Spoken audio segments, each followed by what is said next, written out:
Welcome to Sandalwood Talkies. ನಮ್ಮ horror ಹಾಗೂ documentary ಪ್ಲೇಲಿಸ್ಟ್ಗೆ ನಿಮ್ಗೆಲ್ಲರಿಗೂ ಹೃತ್ಪೂರ್ವಕ ಸ್ವಾಗತ. ರಾತ್ರಿ 3:15 ಆಗಿತ್ತು. ಠಾಣೆ ಭಿವಂಡಿ ಹೆದ್ದಾರಿಯ ಬಳಿಯ ನಿರ್ಜನ ರಸ್ತೆಯಲ್ಲಿ ಒಂದು ಕಾರ್ ನಿಂತಿರುವುದು ಕಂಡುಬಂತು. ಬಾಗಿಲು ತೆರೆದಿತ್ತು, ಒಳಗೆ ರಕ್ತ ಹರಡಿಕೊಂಡಿತ್ತು ಮತ್ತು ಡ್ರೈವರ್ ಸೀಟಿನಲ್ಲಿ ಕೇವಲ ಅರ್ಧ ದೇಹ ಮಾತ್ರ ಇತ್ತು. ಕೆಳಗೆ ನೆಲದ ಮೇಲೆ ಎಳೆದೊಯ್ದ ಗುರುತುಗಳಿದ್ದವು. ಅವು ನೇರವಾಗಿ ಕಾಡಿನ ಒಳಗೆ ಹೋಗುತ್ತಿದ್ದವು. ಯಾರೋ ಅವನನ್ನು ಜೀವಂತವಾಗಿಯೇ ಎಳೆದುಕೊಂಡು ಹೋಗಿದ್ದಂತೆ ಕಾಣುತ್ತಿತ್ತು. ವಿವೇಕ್ಗೆ ಇದು ಬರೀ ಇನ್ನೊಂದು ರಾತ್ರಿಯಾಗಿತ್ತು. ಲಾಕ್ಡೌನ್ ನಂತರ ಕೆಲಸ ಕಡಿಮೆ ಆಗಿತ್ತು ಮತ್ತು ರಾತ್ರಿಯ ಸವಾರಿಗಳೇ ಅವನಿಗೆ ಆಸರೆಯಾಗಿದ್ದವು. ಆ ರಾತ್ರಿ ಸುಮಾರು 12:40 ಅವನು ಅದೇ ನಿರ್ಜನ ರಸ್ತೆಯ ಮೂಲಕ ಹಾದು ಹೋಗುತ್ತಿದ್ದನು. ವಿಚಿತ್ರ ಸಂಗತಿಯೆಂದರೆ ಅಂದು ಅವನಿಗೆ ನಿರಂತರವಾಗಿ ಸವಾರಿಗಳು ಸಿಗುತ್ತಿದ್ದವು. ಒಂದರ ನಂತರ ಒಂದು ಟ್ರಿಪ್ ಮತ್ತು ಪ್ರತಿ ಬಾರಿಯೂ ಒಳ್ಳೆಯ ಬಾಡಿಗೆ. ವಿವೇಕ್ ಮನಸ್ಸಿನಲ್ಲೇ ಸಂತೋಷಗೊಂಡಿದ್ದನು. ಇಂದು ಒಳ್ಳೆಯ ದಿನವಾಯಿತು.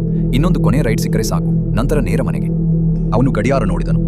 ನಂತರ ರಸ್ತೆಯ ಕಡೆಗೆ ದೃಷ್ಟಿ ಹಾಯಿಸಿದನು ಮತ್ತು ಆಗಲೇ ಅವನ ಕಣ್ಣಿಗೆ ಬಿತ್ತು. ದೂರದಲ್ಲಿ ರಸ್ತೆಯ ಬದಿಯಲ್ಲಿ ಒಬ್ಬ ಮಹಿಳೆ ನಿಂತಿದ್ದಳು. ಬಿಳಿ ಸೀರೆ, ಬಿಚ್ಚಿದ ಕೂದಲು, ಮುಖ ಕೆಳಗೆ ಬಗ್ಗಿಸಿಕೊಂಡಿದ್ದಳು. ಅವಳು ನಿಧಾನವಾಗಿ ಕೈ ಎತ್ತುತ್ತಿದ್ದಳು, ಗಾಡಿ ನಿಲ್ಲಿಸುವಂತೆ ಸನ್ನೆ ಮಾಡುತ್ತಿರುವಂತೆ. ವಿವೇಕ್ನ ಕಾಲು ಆಕ್ಸಲರೇಟರ್ ಮೇಲೆಯೇ ಇತ್ತು. ಅವನು ಒಂದು ಕ್ಷಣ ಯೋಚಿಸಿದನು, ಇಷ್ಟು ರಾತ್ರಿಯಲ್ಲಿ ಇವಳು ಇಲ್ಲಿ ಏನು ಮಾಡುತ್ತಿದ್ದಾಳೆ? ಏನಾದರೂ ತೊಂದರೆಯೇ? ಗಾಡಿ ಸ್ವಲ್ಪ ಮುಂದೆ ಹೋಯಿತು. ಆದರೆ ನಂತರ ಅವನ ಮನಸ್ಸಿನಲ್ಲಿ ಇನ್ನೊಂದು ಆಲೋಚನೆ ಬಂತು. ಅವಳು ನಿಜವಾಗಿಯೂ ಸಂಕಷ್ಟದಲ್ಲಿದ್ದರೆ? ನನ್ನ ಮನೆಯಲ್ಲೂ ಹೆಂಡತಿ ಮಕ್ಕಳಿದ್ದಾರೆ, ಯಾರಿಗಾದರೂ ಸಹಾಯ ಮಾಡಿದರೆ ಏನು ತಪ್ಪು? ಅವನು ಬ್ರೇಕ್ ಒತ್ತಿದನು. ಗಾಡಿ ನಿಧಾನವಾಗಿ ನಿಂತಿತು.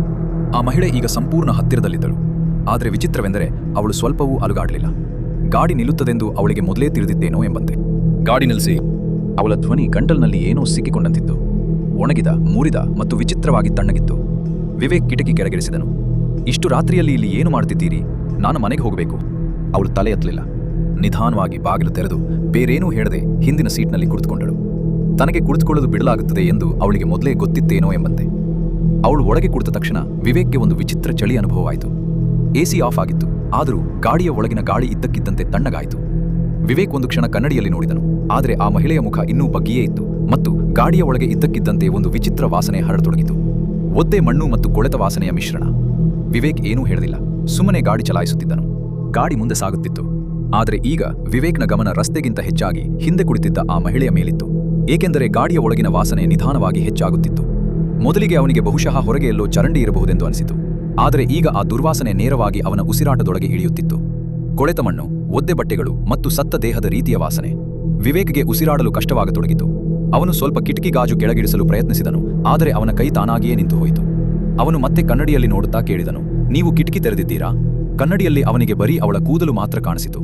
ಆ ಮಹಿಳೆ ತನ್ನ ಎಲ್ಲಾ ಕೂದಲನ್ನು ಮುಖದ ಮೇಲೆ ಬಿಟ್ಟುಕೊಂಡಿದ್ದಳು. ಅವಳು ಸಂಪೂರ್ಣ ಸ್ಥಿರವಾಗಿ ಕುಳಿತಿದ್ದಳು, ಉಸಿರಾಡುತ್ತಲೇ ಇಲ್ಲದಂತೆ. ಯಾವುದೇ ಉತ್ತರ ಬರಲಿಲ್ಲ. ವಿವೇಕ್ ಕೆಲವು ಕ್ಷಣಗಳ ಕಾಲ ಅವಳನ್ನೇ ನೋಡುತ್ತಿದ್ದನು. ಅವನ ಕೈಗಳು ಈಗ ಸ್ಟಿಯರಿಂಗ್ ಮೇಲೆ ಬಿಗಿಯಾಗತೊಡಗಿದ್ದವು. ರಸ್ತೆ ನಿರ್ಜನವಾಗಿತ್ತು. ದೂರದವರೆಗೂ ಯಾವುದೇ ಗಾಡಿ ಇರಲಿಲ್ಲ. ಅವನ ಗಂಟಲು ಒಣಗತೊಡಗಿತು. ಆದರೂ ಅವನು ಧೈರ್ಯ ಮಾಡಿ ಕೇಳಿದನು, ನಿಮ್ಮ ತಬಿಯತ್ ಸರಿಯಾಗಿದೆಯೇ? ಕೆಲವು ಸೆಕೆಂಡ್ಗಳ ಕಾಲ ಪೂರ್ಣ ಮೌನವಿತ್ತು. ನಂತರ ನಿಧಾನವಾಗಿ ಆ ಮಹಿಳೆ ತನ್ನ ತಲೆ ಎತ್ತಿದಳು ಮತ್ತು ಅವಳ ಮುಖ ಕನ್ನಡಿಯಲ್ಲಿ ಕಂಡ ಕೂಡಲೇ ವಿವೇಕ್ನ ರಕ್ತ ಹೆಪ್ಪುಗಟ್ಟಿತು. ಅವಳ ಮುಖದ ಒಂದು ಭಾಗ ಸಂಪೂರ್ಣವಾಗಿ ಜಜ್ಜಿ ಹೋಗಿತ್ತು. ಯಾವುದೋ ಭಾರವಾದ ವಸ್ತು ಅವಳ ಅರ್ಧ ತಲೆಯನ್ನು ಒತ್ತಿದಂತೆ. ಚರ್ಮ ಹರಿದಿತ್ತು, ಮೂಳೆ ಹೊರಗೆ ಕಾಣುತ್ತಿತ್ತು ಮತ್ತು ಅವಳ ಕಣ್ಣುಗಳು ಪೂರ್ಣ ಬಿಡಿಯಾಗಿದ್ದವು.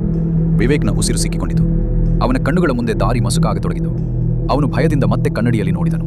ಈಗ ಆ ಮಹಿಳೆ ನೇರವಾಗಿ ಅವನನ್ನೇ ನೋಡುತ್ತಿದ್ದಳು ಮತ್ತು ಈಗ ಅವಳ ಬಾಯಿ ನಿಧಾನವಾಗಿ ಹರಿಯತೊಡಗಿ ಕಿವಿಗಳವರೆಗೂ ಹರಿದು ಹೋಗಿತ್ತು. ಅವಳ ದವಡೆಯಿಂದ ರಕ್ತ ಸೋರುತ್ತಿತ್ತು. ವಿವೇಕ್ನ ಇಡೀ ದೇಹ ನಡುಗತೊಡಗಿತು. ಅವನ ಕೈಗಳು ಸ್ಟಿಯರಿಂಗ್ ಮೇಲೆ ಬಿಗಿಯಾಗಿ ಹಿಡಿದುಕೊಂಡಿದ್ದವು.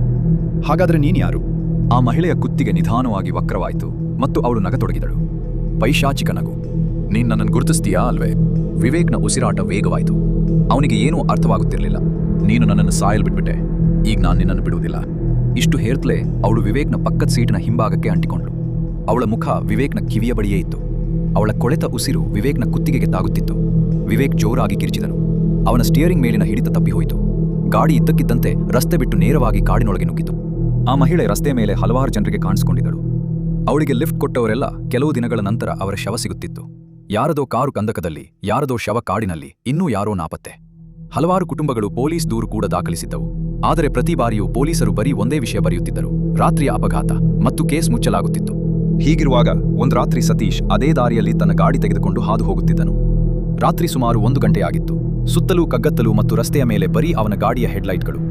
ಆಗ ಅವನಿಗೆ ರಸ್ತೆಯ ಬದಿಯಲ್ಲಿ ಯಾರೋ ನಿಂತಿರುವುದು ಕಾಣಿಸಿತು. ಒಬ್ಬ ಮಹಿಳೆ. ಈ ಬಾರಿ ಅವಳು ಹಳದಿ ಸೀರೆ ಧರಿಸಿದ್ದಳು. ಅವಳ ಕುತ್ತಿಗೆ ಕೆಳಗೆ ಬಗ್ಗಿತ್ತು ಮತ್ತು ಅವಳು ನಿಧಾನವಾಗಿ ಕೈ ಬೀಸಿ ಗಾಡಿ ನಿಲ್ಲಿಸುವಂತೆ ಸನ್ನೆ ಮಾಡುತ್ತಿದ್ದಳು. ಸತೀಶ್ ಗಾಡಿ ನಿಧಾನಗೊಳಿಸಿದನು. ಈ ರಸ್ತೆಯ ಕಥೆಗಳನ್ನು ಅವನು ಕೇಳಿದ್ದನು. ಇಲ್ಲಿ ಒಬ್ಬ ಮಹಿಳೆ ರಾತ್ರಿಯಲ್ಲಿ ಲಿಫ್ಟ್ ಕೇಳುತ್ತಾಳೆ ಎಂದು. ಆದರೆ ಅವನಿಗೆ ಇದು ಆ ಆತ್ಮವೇ ಅಥವಾ ನಿಜವಾಗಿಯೂ ಸಂಕಷ್ಟದಲ್ಲಿ ಸಿಲುಕಿದ ಮಹಿಳೆಯೇ ಎಂದು ಪರಿಶೀಲಿಸಬೇಕಿತ್ತು. ಅವನು ಅವಳ ಮುಂದೆ ಗಾಡಿ ನಿಲ್ಲಿಸಿ ಕಿಟಕಿ ಕೆಳಗಿಳಿಸಿದನು. ನಿಮ್ಮೊಂದಿಗೆ ಯಾರೂ ಇಲ್ಲವೇ? ನೀವು ಎಲ್ಲಿಗೆ ಹೋಗಬೇಕು? ಆ ಮಹಿಳೆ ಇನ್ನೂ ಕೆಳಗೆ ನೋಡ್ತಿದ್ದಳು. ನಂತರ ನಿಧಾನವಾಗಿ ಹೇಳಿದಳು, ನಾನು ಮನೆಗೆ ಹೋಗಬೇಕು, ನನ್ನನ್ನು ಮುಂದೆ ಬಿಟ್ಬಿಡಿ. ಇಷ್ಟು ಹೇಳ್ತಲೇ ಅವಳು ಗಾಡಿಯ ಬಾಗಿಲು ಹಿಡಿದು ತೆರೆಯಲು ಪ್ರಯತ್ನಿಸಿದಳು.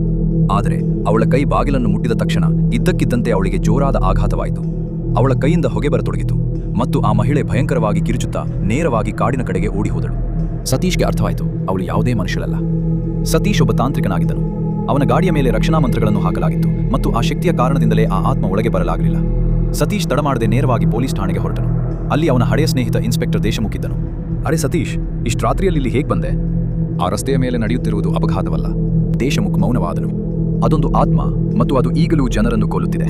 ಮುಂದಿನ ಕೆಲವು ದಿನಗಳ ಕಾಲ ಸತೀಶ್ ಮತ್ತು ಇನ್ಸ್ಪೆಕ್ಟರ್ ದೇಶಮುಖ್ ಆ ರಸ್ತೆಯ ಮೇಲೆ ನಿಗಾ ಇಟ್ಟರು ಮತ್ತು ನಂತರ ಅಮಾವಾಸ್ಯೆಯ ರಾತ್ರಿ ಬಂತು.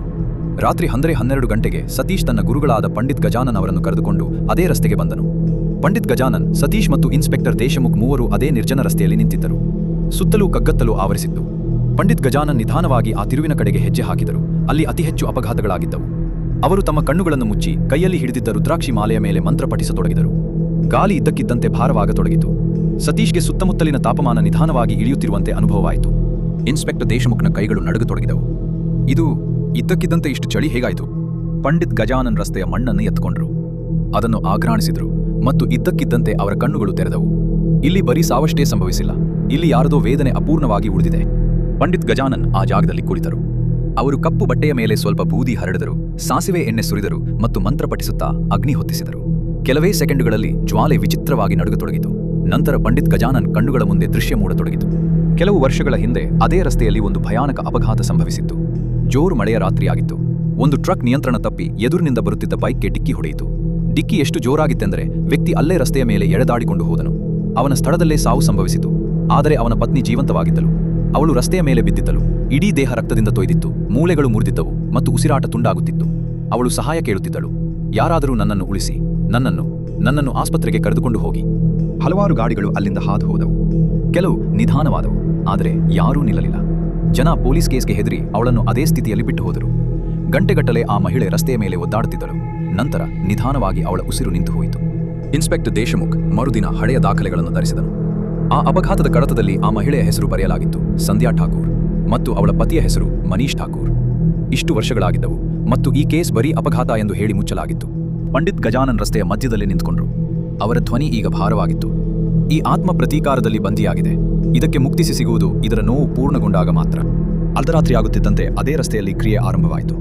ಪಂಡಿತ್ ಗಜಾನನ್ ತಮ್ಮ ಮುಂದೆ ಆ ಜಾಗದ ಮಣ್ಣು, ರಕ್ತದಿಂದ ನೆನೆದ ಹಳೆಯ ಬಟ್ಟೆ ಮತ್ತು ಅವಳ ಪತಿಯ ಬೂದಿಯನ್ನು ಇಟ್ಟುಕೊಂಡರು. ಸತೀಶ್ ಸುತ್ತಲೂ ರಕ್ಷಣಾ ಮಂತ್ರಗಳ ರೇಖೆಯನ್ನು ಎಳೆದನು. ನಂತರ ಪಂಡಿತ್ ಗಜಾನನ್ ಮಂತ್ರ ಪಠಿಸಲು ಆರಂಭಿಸಿದರು. ಓಂ ಶ್ರೋ ಕಾಲ ಭೈರವಾಯ ನಮಃ. ಅತೃಪ್ತ ಆತ್ಮ ಅಪ್ರಕಟವಾಗು. ಇದ್ದಕ್ಕಿದ್ದಂತೆ ಗಾಳಿ ಜೋರಾಯಿತು. ಮರಗಳು ಜೋರಾಗಿ ಅಲುಗಾಡತೊಡಗಿದವು.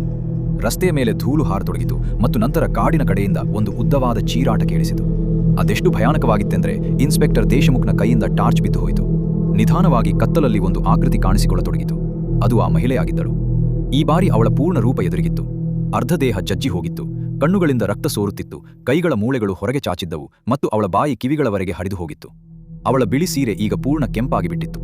ಅವಳು ನಿಧಾನವಾಗಿ ರಸ್ತೆಯ ಮಧ್ಯೆ ಬಂದು ನಿಂತುಕೊಂಡಳು ಮತ್ತು ಇದ್ದಕ್ಕಿದ್ದಂತೆ ತಲೆ ಎತ್ತಿದಳು. ಅವಳ ಬಿಳಿ ಕಣ್ಣುಗಳು ನೇರವಾಗಿ ಪಂಡಿತ್ ಗಜಾನನ್ ಕಡೆಗೆ ಇದ್ದವು. ನಂತರ ಅವಳು ಜೋರಾಗಿ ಕಿರುಚಿದಳು, ನನಗೆ ನ್ಯಾಯ ಬೇಕು. ಅವಳ ಕಿರುಚಾಟದ ಜೊತೆಗೆ ರಸ್ತೆಯ ಎಲ್ಲಾ ದೀಪಗಳು ಒಟ್ಟಿಗೆ ಆರಿ ಹೋದವು ಮತ್ತು ಕಾಡಿನ ಒಳಗಿನಿಂದ ನೂರಾರು ಜನ ಒಟ್ಟಿಗೆ ಅಳುತ್ತಿರುವಂತೆ ಭಾಸವಾಯಿತು. ಗಾಳಿ ಎಷ್ಟು ಜೋರಾಗಿತ್ತೆಂದರೆ ರಸ್ತೆ ಬದಿಯ ಮರಗಳು ಬಗ್ಗತೊಡಗಿದವು. ಇನ್ಸ್ಪೆಕ್ಟರ್ ದೇಶಮುಖ್ ಭಯದಿಂದ ಹಿಂದೆ ಸರಿದನು. ಅವನ ಕೈಗಳು ನಡುಗುತ್ತಿದ್ದವು. ಸತೀಶ್ ತಕ್ಷಣ ಅವನ ಭುಜ ಹಿಡಿದುಕೊಂಡನು. ರೇಖೆಯ ಹೊರಗೆ ಹೋಗಬೇಡ, ಏನೇ ಆದರೂ ಹಿಂತಿರುಗಿ ನೋಡಬೇಡ. ರಸ್ತೆಯ ಮೇಲೆ ಎರೆದಿದ್ದ ಬೂದಿ ಮತ್ತು ಸಿಂಧೂರದ ರೇಖೆ ಈಗ ನಿಧಾನವಾಗಿ ಮುರಿಯತೊಡಗಿತ್ತು. ಸಂಧ್ಯಾ ರಸ್ತೆಯ ಮೇಲೆ ಎಳೆದಾಡುತ್ತಾ ಮುಂದೆ ಬರುತ್ತಿದ್ದಳು. ಅವಳ ಮುರಿದ ಕಾಲುಗಳಿಂದ ರಕ್ತದ ಗೆರೆ ಮೂಡುತ್ತಿತ್ತು. ಅವಳ ಕುತ್ತಿಗೆ ಒಂದು ಬದಿಗೆ ವಕ್ರವಾಗಿತ್ತು ಮತ್ತು ಪ್ರತಿ ಹೆಜ್ಜೆಯೊಂದಿಗೆ ಮೂಳೆಗಳು ಮುರಿಯುವ ಶಬ್ದ ಬರುತ್ತಿತ್ತು. ಇದ್ದಕ್ಕಿದ್ದಂತೆ ಅವಳು ಗಾಳಿಯಲ್ಲಿ ಮೇಲೆದ್ದು ನೇರವಾಗಿ ಪಂಡಿತ್ಜಿಯ ಎದುರು ಬಂದು ನಿಂತಳು. ಅವಳ ಮುಖ ಈಗ ಕೆಲವೇ ಇಂಚುಗಳ ದೂರದಲ್ಲಿತ್ತು. ಅವರು ನನ್ನನ್ನು ಸಾಯಲು ಬಿಟ್ರು. ನಾನು ಒದ್ದಾಡುತ್ತಲೇ ಇದ್ದೆ. ಯಾರೂ ನಿಲ್ಲಲಿಲ್ಲ. ಪಂಡಿತ್ ಗಜಾನನ್ ತಮ್ಮ ಮಾಲೆಯನ್ನ ಅವಳ ಎದುರೆಸೆದರು. ಮಾಲೆ ಅವಳ ದೇಹಕ್ಕೆ ತಾಗಿದ ಕೂಡಲೇ ಅವಳ ದೇಹದಿಂದ ಹೊಗೆ ಏಳತೊಡಗಿತು. ಸಂಧ್ಯಾ ಜೋರಾಗಿ ಕಿರುಚತೊಡಗಿದಳು. ಅವಳ ಕಿರುಚಾಟ ಎಷ್ಟು ಭಯಾನಕವಾಗಿತ್ತೆಂದರೆ ಇನ್ಸ್ಪೆಕ್ಟರ್ ದೇಶಮುಖ್ನ ಕಿವಿಗಳಿಂದ ರಕ್ತ ಬರತೊಡಗಿತು. ಇದ್ದಕ್ಕಿದ್ದಂತೆ ಸುತ್ತಲೂ ವಿಚಿತ್ರ ದೃಶ್ಯಗಳು ಕಾಣತೊಡಗಿದವು. ಸತೀಶ್ಗೆ ರಸ್ತೆಯ ಮೇಲೆ ಹಲವಾರು ರಕ್ತದಿಂದ ತೊಯ್ದ ಜನರು ಕಾಣಿಸತೊಡಗಿದರು. ಇವರೆಲ್ಲರೂ ಸಂಧ್ಯಾಳ ಆತ್ಮಕೊಂದ ಜನರಾಗಿದ್ದರು. ಯಾರದೋ ತಲೆ ಒಡೆದಿತ್ತು, ಯಾರದೋ ಕಣ್ಣುಗಳು ಹೊರಗಿದ್ದವು. ಒಬ್ಬರು ರಸ್ತೆಯ ಮೇಲೆ ಎಳೆದಾಡುತ್ತಿದ್ದರು ಮತ್ತು ಅವರೆಲ್ಲರೂ ನಿಧಾನವಾಗಿ ಪಂಡಿತ್ ಗಜಾನನ್ ಕಡೆಗೆ ಬರುತ್ತಿದ್ದರು. ಇದೇನು? ಇದು ಅವಳ ವೇದನೆ, ಅವಳ ಶಾಪ. ಪಂಡಿತ್ ಗಜಾನನ್ ರಸ್ತೆಯ ಮಧ್ಯೆ ಕುಳಿತರು. ಅವರು ತಮ್ಮ ಕೈಯಲ್ಲಿ ಸಂಧ್ಯಾಳ ಪತಿಯ ಬೂದಿಯನ್ನು ಎತ್ತಿಕೊಂಡು ಅಗ್ನಿಯಲ್ಲಿ ಹಾಕಿದರು. ನಂತರ ಅವರು ಆ ಜಾಗದ ಮಣ್ಣು ಮತ್ತು ರಕ್ತದಿಂದ ನೆನೆದ ಬಟ್ಟೆಯನ್ನು ಒಟ್ಟಿಗೆ ಬೆಂಕಿಗೆ ಎಸೆದರು. ಗಾಳಿ ಇದ್ದಕ್ಕಿದ್ದಂತೆ ಇನ್ನಷ್ಟು ಜೋರಾಯಿತು. ಬೆಂಕಿಯ ಜ್ವಾಲೆಗಳು ಕಪ್ಪಾಗತೊಡಗಿದವು. ಪಂಡಿತ್ ಗಜಾನನ್ ತಮ್ಮ ಕಣ್ಣುಗಳನ್ನು ಮುಚ್ಚಿ ಜೋರಾಗಿ ಮಂತ್ರ ಪಠಿಸಲು ಆರಂಭಿಸಿದರು. ಓಂ ಕಾಲಭೈರವಾಯ ಪ್ರೇತಬಾಧಾ ವಿನಾಶಾಯ ಸ್ವಾಹ. ಅತೃಪ್ತ ಆತ್ಮವೇ, ನಿನ್ನ ಬಂಧನಗಳನ್ನು ಬಿಡು. ಯಾವ ನೋವು ನಿನ್ನನ್ನು ಬಂಧಿಸಿತೋ ಅದನ್ನು ಅಗ್ನಿಗೆ ಸಮರ್ಪಿಸು.